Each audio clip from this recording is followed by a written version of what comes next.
Good afternoon dear students. हमने नया chapter शुरू किया है ईवीएस में, चैप्टर 13, जिसका नाम है अक्रॉस द वॉल। ये हम ऐसी लड़की की स्टोरी पढ़ रहे हैं, ऐसी लड़की से मिलने जा रहे हैं इस चैप्टर के थ्रू, जिसका नाम अफसाना मंसूरी है, जिसने कि जो बंदिशों की दीवार थी, एक लड़की होने की दीवार की लड़की है तो कुछ नहीं कर सकती है, या एक गरीब लड़की है तो वो भी कुछ नहीं कर सकती है। तो ऐसी दीवारें तोड़ के जो कि बास्केटबॉल खेलने लगी, और नागपाड़ा बास्केटबॉल एसोसिएशन की उसने स्थापना की, उसने वो बनाया, वो क्लब बनाया। और ऐसी लड़की जिसने कि अपने आप को साबित कर दिया कि लड़की होना और गरीब होना ये कोई, अगर आपके मन में आपने अपने मन में कुछ ठाना है, कुछ बड़ा करने का, अपनी ज़िंदगी को सुधारने का, कोई मतलब देने का, तो उसमें आपको कोई भी नहीं रोक सकता है। चाहे आप गरीबी हो, लड़की हो, तो इसमें आपको कोई भी नहीं रोक सकता। अब हम ये टीम थे, फिर एक टीम उनसे मिलने गई न्यूज़पेपर में। जब उन्होंने इसके बारे में पढ़ा तो उनसे एक टीम मिलने गई। तो अब वो टीम आगे जब इन लड़कियों से मिली और क्या कह रही है, अब वो आगे पढ़ते हैं।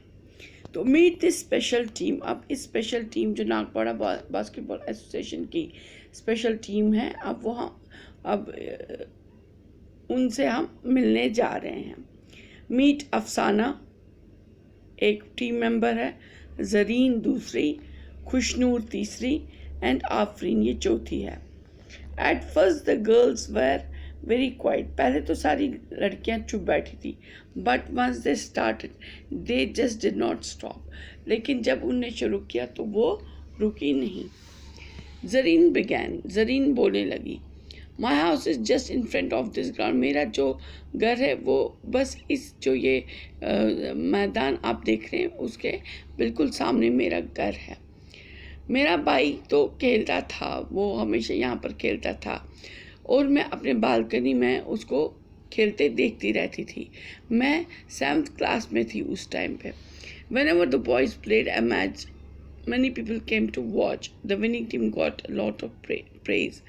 जब भी यहाँ पर लड़के मैच खेलते थे तो उनको देखने बहुत सारे लोग आते थे, और जो टीम मैच जीती थी उनको बहुत सारे तारीफ़ें भी मिलती थी, और हर कोई उन प्लेयर्स के लिए चीयर करता था, उनको हौसला अफजाई करता था।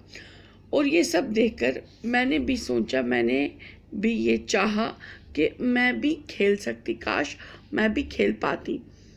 Would I to get a chance to show my talent. क्या मुझे भी कभी कोई मौका मिलेगा अपना टैलेंट, अपना जो हुनर है ये दिखाने का। I asked the coach but was afraid. मैंने कोच से पूछा, कोच जो मैच खाने का तरीका दिखाते हैं, तरीका सिखाते हैं, तो मैंने उनसे पूछा, लेकिन मैं डरी हुई थी। He is a good friend of my father. वो मेरे मेरे अब्बा के बहुत अच्छे दोस्त हैं। The coach said. तो कोच ने कहा, हाँ क्यों नहीं, अगर तुम कुछ और लड़कियां ला सकती हो तो आप एक टीम बना सकते हो, तो मैं आपको सिखा सकता हूँ। अब यहाँ पर अब हमें कुछ डिस्कस करने को कहा गया है, यहाँ पर कुछ बताने को कहा गया है। Is there any place to play near your house? What do people play there? Who plays there? तो आपके घर के पास कोई जगह है जहाँ आप खेलते हो? हाँ, हमारे घर के पास एक खुला मैदान है जहाँ हम खेल सकते हैं। What do people play there? Who plays there? People play there lots of games like cricket, hockey, etc. Who plays there? Mostly children play there. तो ज़्यादातर वहाँ बच्चे खेलते हैं। Do the children of your age also get a chance to play there? क्या आपकी उम्र के बच्चे भी वहाँ पर खेल पाते हैं? Yes, हाँ वो भी खेल पाते हैं। What other things happen at this place, और क्या क्या होता है इन जगहों पे। तो इन जगहों पे बहुत सारे टूर्नामेंट भी होते हैं।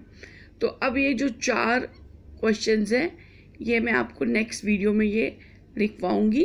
तो अभी हम इसके आगे चलते हैं, ये नेक्स्ट वीडियो में मैं आपको ये क्वेश्चंस करवाती हूँ, ठीक है।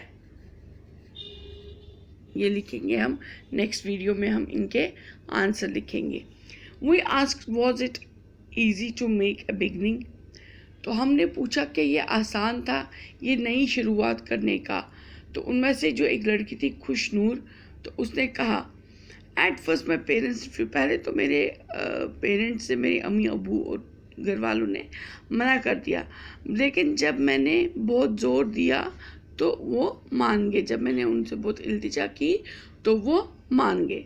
अफसाना, अब अफसाना बोलने लगी, my mother works in the flats and sends us to school, मेरी अम्मी जो है वो इन फ्लैटों में, इन घरों में काम करती है। फ्लैट्स आपको पता है क्या होते हैं? फ्लैट्स होते हैं जैसे कि हम अपने घर बनाते हैं, हमारे पास ज़मीन होती है, हम मकान बनाते हैं। तो बाहर के हिंदुस्तान में जो बाहर के स्टेट्स हैं, कश्मीर से बाहर जो, या कश्मीर में भी अब ये सिस्टम शुरू हो गया है कि कोई एक बिल्डर, कोई एक जो ये मकान बनाते हो उसको बिल्डर कहते हैं। कोई एक बिल्डर या बहुत सारे बिल्डर ज़मीन लेते हैं, बहुत ज़्यादा ज़मीन लेते हैं, ठीक है, और वहाँ पर वो घर बनाते हैं। एक एक घर नहीं बनाते हैं, वो उस बिल्डिंग में 2 कमरे किचन बाथरूम या 3 कमरे किचन बाथरूम ऐसे वाले वो सेट्स बनाते हैं, क्वार्टर टाइप बनाते हैं, ठीक है। तो वो फिर उनको बेचते हैं। तो वो बहुत अच्छे खुले खुले घर होते हैं और वो एक ही बिल्डिंग में समझो आप 10, 15 या 20 फ्लैट्स बनाते हैं, या 5-6 फ्लैट्स बड़े बड़े हों, ज़्यादा बड़े बड़े 4-5 कमरों वाले हों तो 3-4 फ्लैट्स बनाते हैं, तो या 3-4 क्वार्टर्स बनाते हैं। तो जो ये इस टाइप के क्वार्टर्स होते हैं उनको फ्लैट्स कहते हैं। चूँकि कश्मीर में बहुत सारी जगह है, लोगों के पास ज़मीन भी है, तो वहाँ पर वो अपना घर बनाते हैं। और जो कश्मीर के बाहर, जम्मू कश्मीर के बाहर जो बाकी स्टेट्स हैं, ख़ास तौर पे जो मेट्रोपॉलिटन स्टेट्स हैं, बड़े बड़े स्टेट्स हैं, जैसे कि दिल्ली है या महाराष्ट्र है या तमिलनाडु है, आंध्र प्रदेश है, ऐसी ऐसी जगहों पे कुछ कुछ शहर ऐसे हैं, जैसे मुंबई है, बेंगलोर है, तो ऐसी जगहों पे, कोलकाता है, तो ऐसी जगहों पे जो बिल्डर्स हैं वो ऐसे ही ज़मीन लेते हैं, फिर ऐसे ही एक ही बिल्डिंग में 10, 15, 20, 25 सेट्स बनाते हैं। तो वो सेट्स, फिर उन्हीं सेट्स को फ्लैट्स का नाम दिया जाता है, उन्हीं सेट्स को फ्लैट्स कहते हैं। तो लोग एक ही बिल्डिंग में इतने सारे घर वहाँ पर रहते हैं, 25 घर, 30 घर रहते हैं, तो वहाँ पर इतने छोटे से ही घर होते हैं। तो यहाँ पर हमारे पास पूरा एक मकान है, फिर उसमें ज़मीन भी, हम बगीचा भी बनाते हैं, उसमें हम किचन गार्डन भी बनाते हैं। तो वहाँ पर इतनी जगह है नहीं, इतनी ज़मीन है नहीं, तो लोग ऐसे ही वहाँ पर रहते हैं। चलो, ये तो हो गए फ्लैट्स की बात। तो अब अफसाना की जो माँ थी वो ऐसे ही बिल्डिंगों में जाकर, कुछ फ्लैट्स में जाकर, क्वार्टर में जाकर, फ्लैट्स में जाकर वहाँ पर लोगों के घर काम करती थी, सफाई का, बर्तन धोने का काम करती थी। और वहाँ पर जो उसको वो लोग पैसे देते थे, तो वही पैसे वो अपना घर, अपने बच्चों को पालने में यूज़ करती थी। वो पैसे उसको लगते थे, उन्हीं पैसे से वो अपने बच्चों को पालती थी, उनको स्कूल भेजती थी। आई ऑल्सो हेल्प हर, मैं भी उसकी हेल्प करती थी, इस काम में मैं भी उसकी मदद करती थी। जब मैंने उसको कहा कि मेरा प्लान है कि मैं बास्केटबॉल खेलूँ, मैं चाहती हूँ मैं बास्केटबॉल खेलूँ, अम्मी गॉट एंग्री, तो अम्मी जो थी वो गुस्सा हो गई। तो उसने कहा जो लड़कियां होती हैं वो बास्केटबॉल नहीं कहती है, अपना काम करो, अपना स्कूल जाओ और पढ़ाई करो, मेहनत करो, पढ़ाई करो। और no need to go to the ground to play, और मैदान में जाने की ज़रूरत नहीं है, प्ले ग्राउंड में जाने की ज़रूरत नहीं है, खेलने की ज़रूरत नहीं है। But when my friends and coach sir talk to her, Ammi agreed. लेकिन जब मेरी सहेलियों ने और हमारे कोच सर ने उनसे बात की तो वो भी मान गई। तो बच्चों आज हम यहाँ तक पढ़ते हैं, ठीक है। नेक्स्ट वीडियो में हम इसके आगे भी पढ़ेंगे, और ये जो हमें ये एक छोटा सा एक्सरसाइज दिया फाइंड आउट की, ये 4 क्वेश्चन है इसमें, तो ये भी नेक्स्ट वीडियो में हम करेंगे, ये भी हम समझेंगे, जानेंगे, ठीक है बच्चों। तब तक के लिए bye, take care, stay home, stay safe.